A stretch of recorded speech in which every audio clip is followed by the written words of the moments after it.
You know, when we do this recording of the Racing Alternative every Thursday, I think to myself beforehand, spending the day on my own doing a little bit of form homework for myself, how much, by how many centimetres or inches, would Stephen Derbyshire's hair have grown by? And having looked at it now, I think he's actually brushed his hair today, or maybe just put his hand through it like the sex symbol like he is. Because nowadays, not only do male horse racing punters love Stephen, females love him, everybody loves him because they call him the pony trickster, having tipped up back-to-back 25-to-1 wins on the Racing Alternative. So last week, Stephen, I doffed my cap to you. This time I will simply bow down. Dear gentleman, sir, how are you?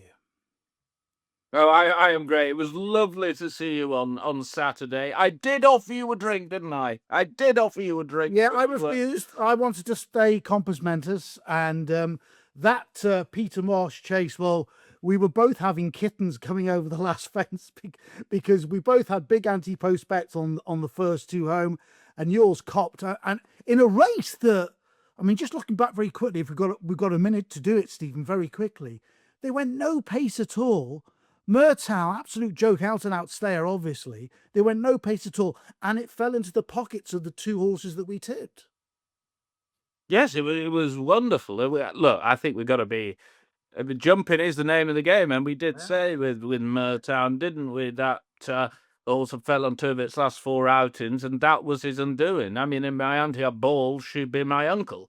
So he probably would have won, but you've got to jump.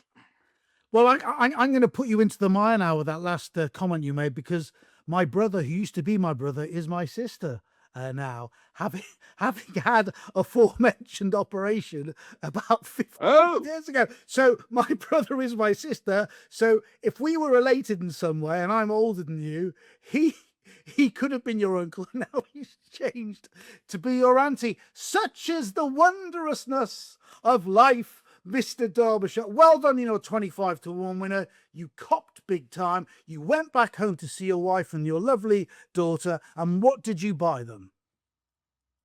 Well, the wife was on the drink, and the daughter, I did. How expensive is the cinema? I did 60 quid.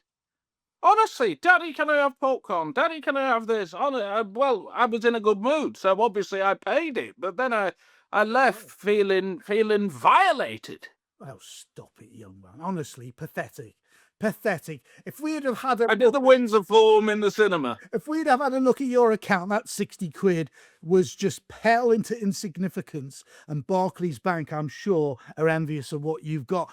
Talking about last weekend, Old Park Star, real deal. I mean, he was tremendous, wasn't he? Although, to my mind, he was going up against two fellow novices who didn't want a sharp trot like that, which is what we said in the preview, but he still made them look very, very slow, didn't he? Yeah, and you look at these performances and you say, are they backed up by something? But this was backed up by the time. I mean, he absolutely whooped the arse of Brentford Hope's time as well. He's run to somewhere, I think, between 150 and 155, and in a normal year, that is there or thereabouts for the Supreme. I will just caution two things. Okay. Because when they're that short, I mean, I did back him in running for the Supreme at 6 as well. Did you? Just when they came round the bend. Yeah. You've got to have your finger on the pulse. Yeah. Two things. Henderson, remember that Cheltenham? Henderson was surprised, So I'm not sure he's the same sort of model as an Altior or a Constitution Hill or a Sprinter Sacra. Clearly at home. Might be nothing. And the other thing is, of course, we've got Dublin next weekend, and there may be something comes from Ireland that is very, very good. And what I'm saying is he may well win, but I'm not sold on him yet. No, but he has that rare asset, Stephen, and correct me if I'm wrong, that the very best horse is not only quick and once, and we said this more about flat racing than jump racing, not only quick and once, but they can go again. And I think he's got that in his armory. and that makes him a very, very difficult horse to assess. So when he comes up against the better novices, and obviously that will be at Cheltenham, if he quickens up coming round the home bend and then he's challenged by other horses, and we'll take it they'll be of the Irish kind, and they come on his heels again to challenge him between the last two, that I think he has the ability to quicken again. Plus, he's got a tremendous attitude to racing as well. I don't like people that say, oh, he's got his ears pricked, he's enjoying his racing. But he clearly does love the job that he's doing, because he does it so well as well. And he jumps well. He jumps very, very well. Fluently, yeah. Absolutely. And that's an asset. Look, he's a very worthy favourite. He's about the right price. I had a look earlier. What is he, 9-4? Yeah, that's probably about right. It is just worth pointing out, I don't know if you've noticed this year, a lot of the concessions seem to be going for Cheltenham. I remember, there were bookies queuing up at one time, non-runner, no bet. You see much of it? No, hardly any of it at all. And normally, Now, normally at this time of year, Yeah. they're all out. Yeah, I know. And Ante-Post betting is changing. 10 years ago, Ante-Post betting would form 90% of my punting model. I would say up to about a couple of years ago, it was 50%. I would say in the current season, it's about 20-25%. And I love finding a jewel in the crown, I love finding something way out. I mean, I have a bet in the Grand National the day after the Grand National is run, because I think that's when the value is. And of course, you have to factor in to it that a horse is going to get to the start fit and not injured. But that's up with the gods, isn't it? But I don't see any of the bookmakers saying, "Come on, we'll lay you a bet and we'll give you half a chance because we know we're going to get it back." That's the theory of bookmaking. That if you win as a punter, the bookmaker nearly always knows, apart from the very, very shrewd professionals of which you're one, but you are the very, very tiny minority. The bookmaker always knows they're going to get their money back. Yeah, I mean, I did see something on Twitter actually from James Knight, who was saying that he was completely vindicated because they made 2-1 shots favourite for the Arkle back in December. I mean, it's the biggest load of humdrum you've ever heard in your life, because they've got to bloody get there first, and that needs to be factored in the price. But plus, you're gonna get other runs. So, I mean, it was just a typical sort of. It was I just thought it was ridiculous, and he seems to think he's vindicated because this Lua Lamba's a lot shorter. I'll just touch on Lua Lamba while we're here. I don't think Lua Lamba jumps very well. No, and he's talking absolute crap. And here's the other thing. You see on X a lot of people who we talk to about racing, and it's great to be able to have a conversation with everybody on X about what they fancy to Cheltenham. And you put people putting up, this is my banker Lucky 15, this is my banker Peyton, this is my banker Acker. You know as well as I do that, let's just say we have 6 short price favourites to Cheltenham, maybe 2 of them odds on. You will guarantee that 3 or 4 of those will get turned over. A, because it's a different style of racing to normally going around park tracks at a relatively modest speed, because then they go championship speed around Cheltenham on an undulating track most of them hadn't run on, stiff fences as well, the stiff finish as well.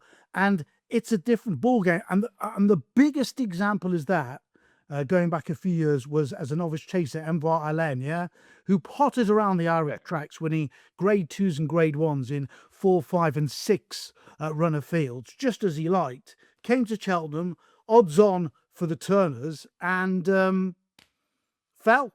Simple as that. It's a different ball game, isn't it? It is. They run at breakneck speed. Breakneck championship. So championship speed. Yes. I'm talking and it's a completely different race. Talking about old park stars, Steve. I mean, many people have talked about it during the past 2 or 3 months. Is the tide turning in favour of Britain? If you have a look at the Ante-Post markets for Cheltenham, we're always going to get a slapping at Cheltenham by the Irish. Are things beginning to even themselves out? And why is that if you answer in the affirmative? No. Well, look at this weekend. That card at Cheltenham on Saturday is bare, isn't it? And I know we'll go on to the racing later, but that is just a byproduct of where we are. I mean, I suppose it's possible that we'll win the Gold Cup. I think that's possible. Why on earth this Skelton horse isn't running in the Stayers? Because I think he'd win. I don't know. So the Irish will probably win the Stayers. Yeah. I think we've a fair chance in the champion hurdle, and I think the Irish will win the Queen Mother.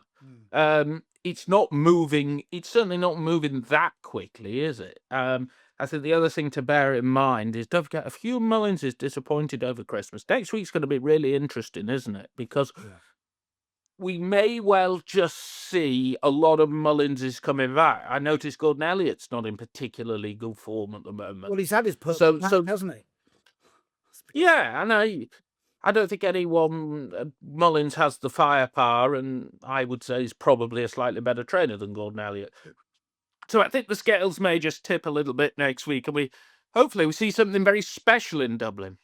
Or possibly you will be there. Whether you're going to be too inebriated to report back to us, I don't know. We'd like to have you back on the Racing Alternative for the following week, for which we thank our sponsor, NRG Bet, for supporting this podcast as they have done from the start. We've got a couple of questions from viewers, no less, Stephen. Which we like to. I didn't know we had any, but they're here. Yeah, we have. We got two. Yes, this is wonderful. Questions. Do you want to read out the one from Dean, who sent in a letter to us? Yes, Dean. Here we are. Hi there, gentlemen. My name is Dean Skidmore, and I currently manage a Betfred betting shop. Oh dear, dear! Don't refer the dirty each ways in, Dean. Thoroughly enjoy you and Mr. Jacobs when you're on with my good friend Mr. Wiltshire and Matt Humes. Also, Lord Derbyshire, what a tipster. But my two main points. Number one, British racing. Why do we pay people like, I'll say his name, Charles Allen, a big wage to produce the tripe he comes out with? Look at most tracks, attendances are down, and I know we will have a Premier Race Days to have what an idea that was. In my opinion, why don't the BHA look at people and listen to Lord Derbyshire? Well done. Friend of the channel, John Hutchinson, and Mr. Jacobs, who can see what British racing is and have someone like that on their panel to move racing forward. Number two, I love National Hunt Racing. Here's my bets. Lua Lamba for the Arkle. Well, he's on at a good price. Romeo Coolio for the Arkle stays longer than the mother-in-law. Margeborough, I'm afraid, can't jump. Honesty Policy for the Stayers. The Big Westerner for the Brown Advisory. Django by and 80 colours for the Gold Cup. Plus he's on Iroko at 20s for the National and the Changing Man. What a portfolio that is. Yes, I think we discussed the first point first. Yeah, go on. So I think Charles is a terribly bad appointment. If you're going to get somebody in to run British racing, you don't get them just to come in one day a week. It's not a part-time job. There should be somebody grinding it out 40 hours a week on the racecourse, talking to people, talking to key stakeholders, and to be quite frank with you, sieving a hell of a lot of excrement out. So I have actually approached the BHA and said punters are not well represented, but it doesn't appear to be something. No, they don't care about the punters. The punters actually do prop up the sport. We've talked about this before. Hey ho, with the current model, no punters, no sport. And the sooner they realise that, the better. Someone needs shafted where the sun don't shine as far as that is concerned. And yes, you've got to be in at ground level. You've got to see what's going on, not only in the stables and the race course, but go in as a punter, talk and mix with the punters, go down with the punters, exactly like you do, Stephen. And until you get on the work face of horse racing, and you get your hands mucky, you will never know. And this man's a privileged sucker who's getting thousands of pounds to do a job that I would suggest the majority of people that I could put up for his job would do an awful lot better. And does he really care about the punter? Does he really care about the everyday man and woman who goes on a Saturday or maybe the odd midweek? He doesn't care one iota. And that's the worrying thing about racing as a whole, that everything is so divided. Everything is so fractioned up that we have short-term profit delivery goods to deliver, and one hand doesn't care what the other hand's doing. And yet if we came together as one full maker, we can make the sport better. But people are blinkered like that. Yeah, And it's people like are a political unlikely. party. It is. It's bloody awful. Factions. Yeah, it is. It's totally so. Factions. Anyway, a really good letter that was, and what? Yeah, you're just saying, what a good Ante-Post portfolio. Yes, very good. I wouldn't be surprised if the changing man ran well in the Nash. I was talking to them at Sunday. The one thing I will say, aside from factions, is you've got to have the people at the top of the pyramid who actually are passionate about race. Yeah, really. They don't have to be the best business people. No. They just need to want the sport to thrive. And I think that's what we're lacking. Yeah, absolutely. Let's take. I'm going to put my reading glasses on because the lovely Adam Mills has sent a letter in, an email in. Adam, for people who don't know, is one of the top knowledge men as far as French racing is concerned. I know, Adam, if you're listening to us on this podcast of the Racing Alternative, we'd love to get you on, hopefully before Cheltenham. Adam Mills says, "Hi, Paul and Stephen, love the show. I find it really refreshing to listen to. Thank you. I wonder if I can ask a question to SD. He seems to go racing more than anyone in the industry." Well, of course he does. And his on-course content is superb. But are there any tracks where he doesn't like to punt? As an example, I love my French racing, but I can't back under at Pau to save my life. Form track bias there, etc. Does Stephen have the same thoughts with any tracks in the UK and other places where he wouldn't have a bet, even with the ex-wife's money? Well, I don't know whether he's got an ex-wife or not, but even with his current wife's money or his daughter's money, I'm not so sure. Adam, thank you for your email. Get in contact with us. We'll have you on the show. What's your answer to that bundle, Stephen? Well, the answer is that I am.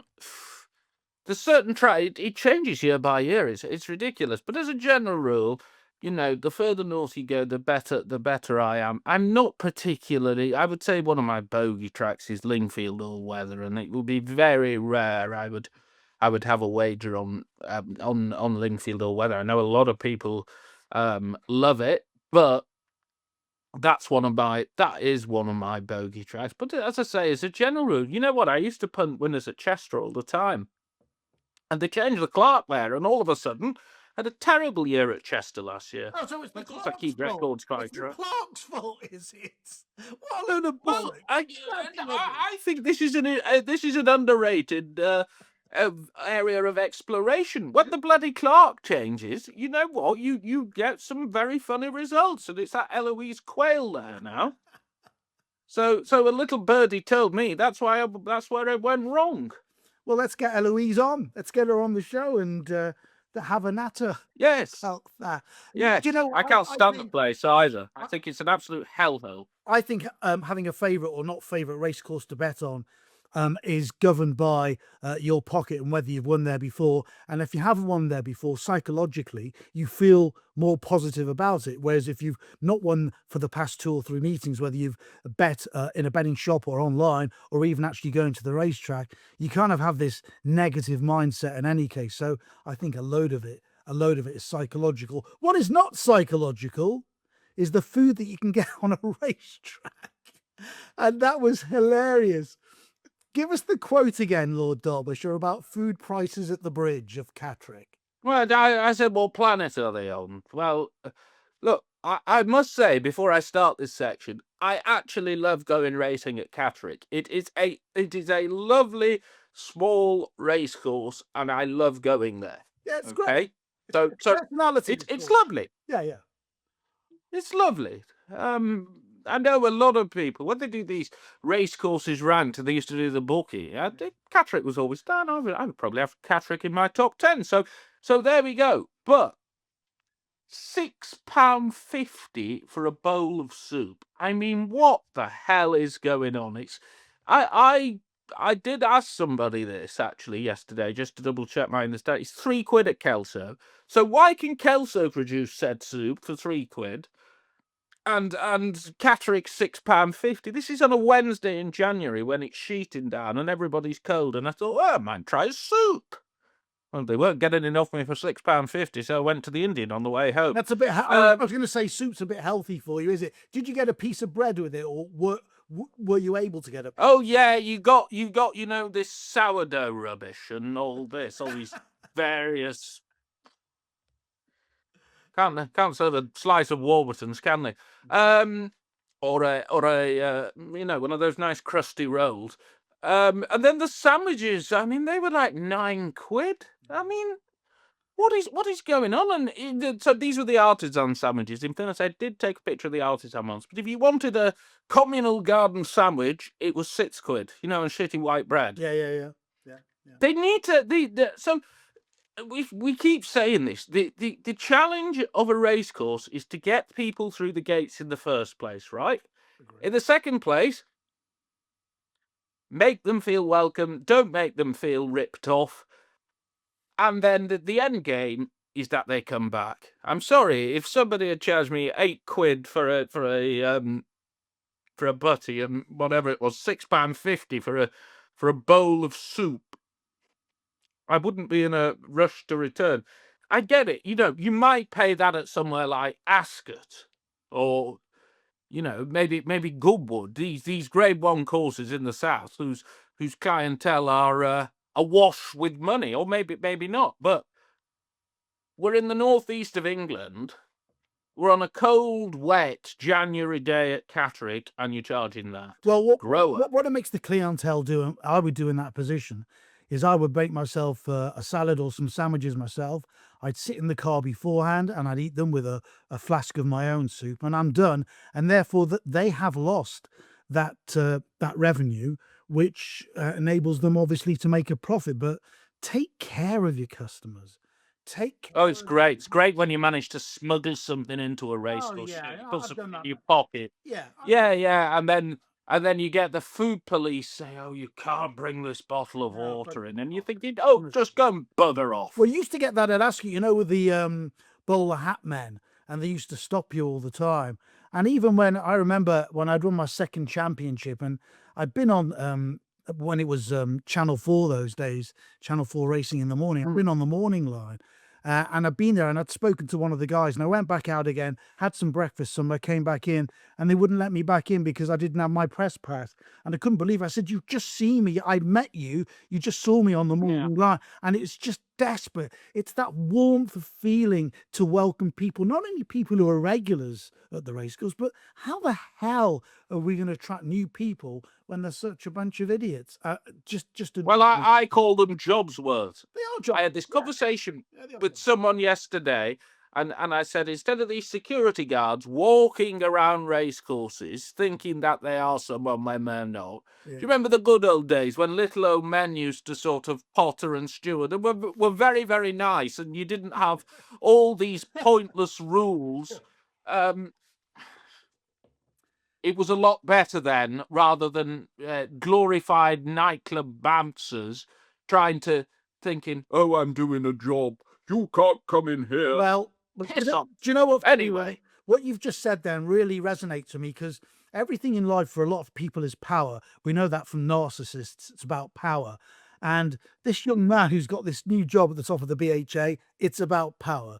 It's not about the end result. And you go all the way down to these guys on the track. What is it about? It's about power. End of. And that happens so much in life generally. This Well, they'll be weekend, taking over Greenland next. yeah, absolutely. Well, yeah, I wouldn't surprise me if maybe I saw you are visiting racing in Taiwan very shortly. Let's have a look at the weekend, Mr. Derbyshire. Where do you want to start, Cheltenham or Doncaster? Your choice. Well, let's face it, Cheltenham is a bad card, isn't it? It's a bad card. I think it's dilute. I'll quickly run through them. Cotswold. Can I stop you there, Stephen? I think the Triumph Hurdle Trial is probably the best race on the card. I think it's an absolute cracker. It's all right. Oh, come on, it's brilliant. Maestro Conti, who was brilliant at Kempton, jumped and travelled wonderfully. One Horse Town, who set a real high standard of late. Manelli Yoga, who I thought was brilliant on his second outing for Paul Nicholls. And we haven't even mentioned Tontala 2, who won the juvenile hurdle at Chepstow as well. I think there's plenty of strength and depth in the Yeah, I'll give you that one. I was more sort of pointing my rifle at the so-called higher grades. Now I agree with you. Four runners in each of the two big races is a disgrace. And I tell you what, hats off in the international hurdle to connections of Brentford Hope and Nemean Lion, who probably don't think they can win. But if something happens to one of the top two, they could easily collect 26 grand for second or 13 grand for third. That is what's called using your loaf in the game. You know what? I nearly backed the Mean Lion Ante-Post each way at about 66, and I didn't because I thought they might not run after Windsor. Yeah. Well, Brentford Hope only ran 7 days ago. We saw him run a Haydock. Yeah, you knew that'd run. They just want the prize money and an owner's badge. Yeah, well done. Anyway, well done for them. yes, well done to them. Yeah. Yeah, well, at least it makes it 4 rather than 3. Grey Dawning, I think. Look, you can crab the Betfair form, but I think he'll probably win that one. You don't forget, Lone Press was favoured by the weights, winning the Cotswold last year. Yeah. So I thought he would probably win. It's not very original, any of this, what I'm about to tell you. And I think in the international, where the Henderson horse should just probably win as well. I think the Skelton horse is probably inconvenienced by coming back in trip.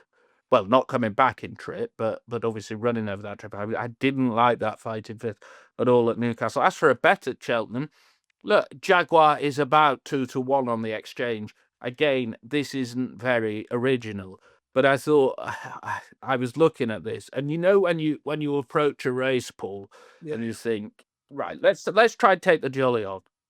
And I was looking what he was running against. That Bolster Bob was absolutely mulish at Newbury last year. I wouldn't be sure around here. You got Javerelen, who I'm not sure on the trip in soft ground up the hill. And Moon d'Orange, I backed Moon d'Orange last time, and he was lackluster. So I thought this might well win this Jaguar, and I wouldn't be surprised. I'll go a little bit further. He might have a chance in the right air if he wants a bit more. You know what? I have to disagree with you because I think his jumping leaves loads to be desired. I think he'll probably win on Saturday. I think he's crying out for 3 miles. I think he wants 3 miles. I think a slower tempo over 3 will see him jump better. He's jumped like an absolute donkey of late. And you have to up his win in the Cheltenham Festival last year because he jumped poorly and yet he ran all over his rivals. The problem is I can't find an alternative to him in that one. Well, you've just said it. Yeah. That's the problem. I can't. And you know what? The big question in the Cotswold chase for me, Stephen, is how fit is Dan Skelton going to have Grey Dawning? He's got to give £6 away. Forget about Flooring Porter. It's Spillane's Tower is my worry. I had heard that Spillane's Tower schooled and worked brilliantly last week, and getting £6 from Grey Dawning, if Spillane's Tower's 100% and comes back to his best, and Grey Dawning is 80% fit, I think Spillane's Tower could take Grey Dawning. I really do. I think there could be a. What do you think about the distance? Well, I think it's perfect for Spillane's Tower. I think this is what he's been crying out for. I think getting £6 and the fact that Grey Dawning's not going to be hard fit, I think that's a question mark over the favourite. I just think Grey Dawning's a better horse. No, he's a better horse. You might well be right. It wasn't a race I was terribly dogmatic about from a punted perspective. Fair enough. At all. Fair enough. What else at Cheltenham? Anything else you'd like to touch on? I know you don't like the cross country, so I won't even utter those words. Cheese wedges belonged on a bloody dessert plate. I love it, and you do like a laughing cow, don't you, Stephen? That's for sure. I do. I do like a laughing cow. Yes. And he's seen plenty. I don't like stinking Bishop. Who the bloody hell eats mould? It's beyond me. Let's go to Donny. Great Yorkshire. Let's go to Donny. Let's give you a bet at Donny. But we talk about no strength in depth, especially in the 2 big races at Cheltenham. Yeah, the Triumph Hurdle Trial's a cracker in any case. But the Great Yorkshire Chase, apart from the first 2 or 3 in the betting, I don't think this is a great renewal whatsoever. No, I agree with you. I remember, the good old days where you get horses like what was that bloody thing called? Speaker Wetherell. Do you remember that? I do. It's going back 20 odd years. But this is a sort of race where you used to get religiously every year 16, 18 running. Yeah. And I would say we ain't got it this year. I think probably one of the bets of the weekend is Kelsey. I don't think it would have. It inconvenienced him last time, when all the fences were taken out of Aintree, and just cast your minds back to the 2024 Lincolnshire National at Market Raspberry. O'Connell is now £23 higher.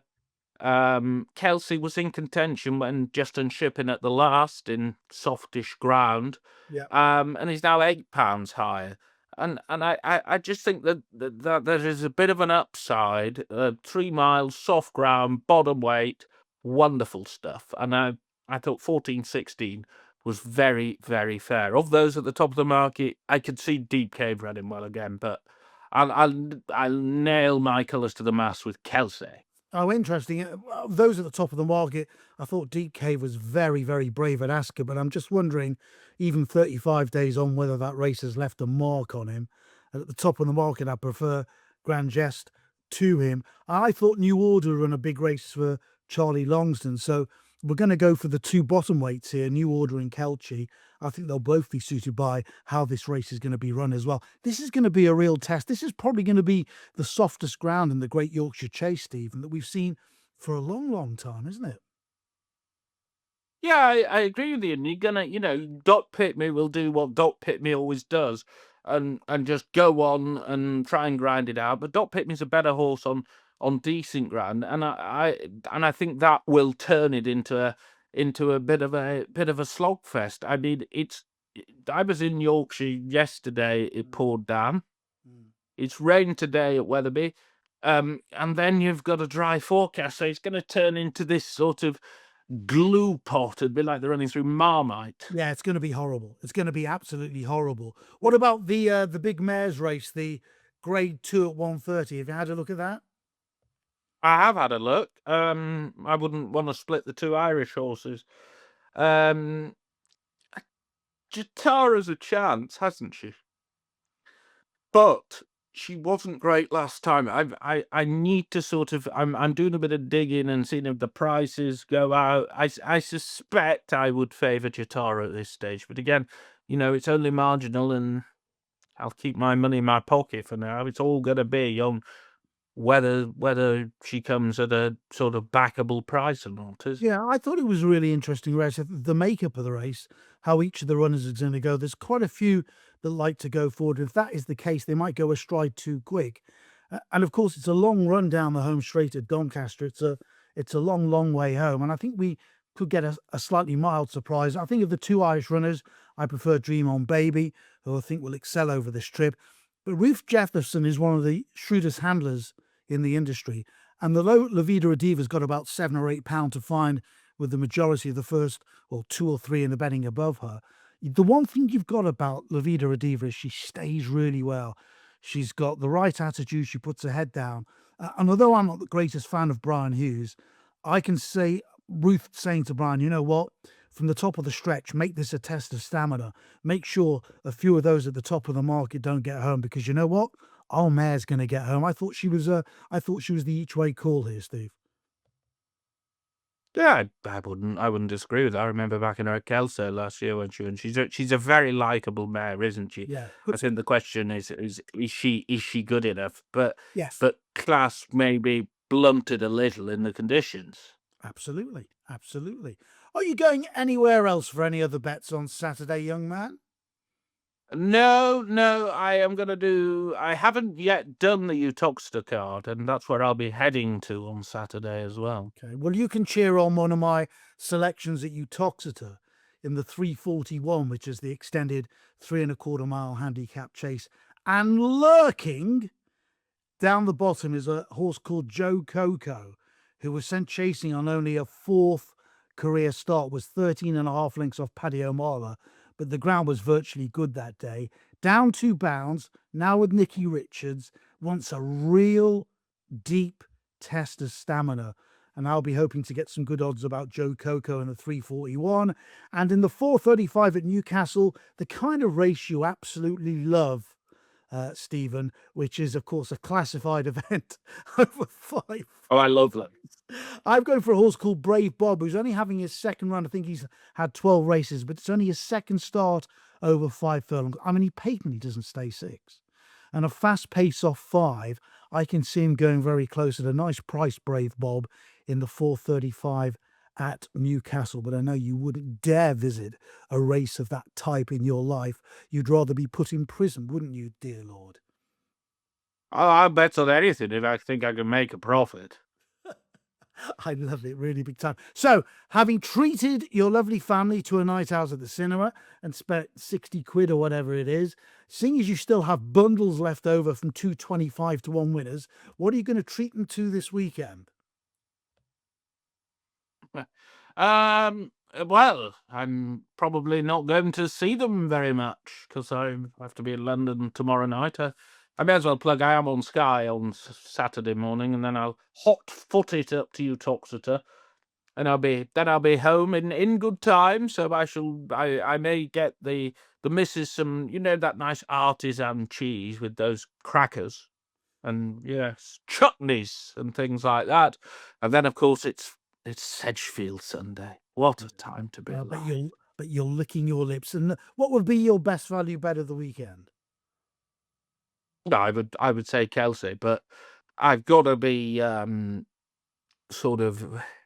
It's almost putting the condom on, isn't it? It's as punting goes, it's not great, but it's the Edinburgh National next weekend, and that is something to salivate over, isn't it? 4 miles of lung-busting galloping along the seaside. Probably you'll be taking your spade with you as well. Lord Derbyshire, you've been fantastic this week. We are going to try and get on a live guest hopefully next week. We will, going into February, of course, we'll start previewing the Cheltenham Festival bit by bit by bit. We'll try and get some interviews on with some people in the know, apart from ourselves. But whatever you're doing, watch Sky Racing on Saturday morning as Lord Derbyshire wipes the backsides of the other tipsters live on air. Until then, au revoir. Au revoir.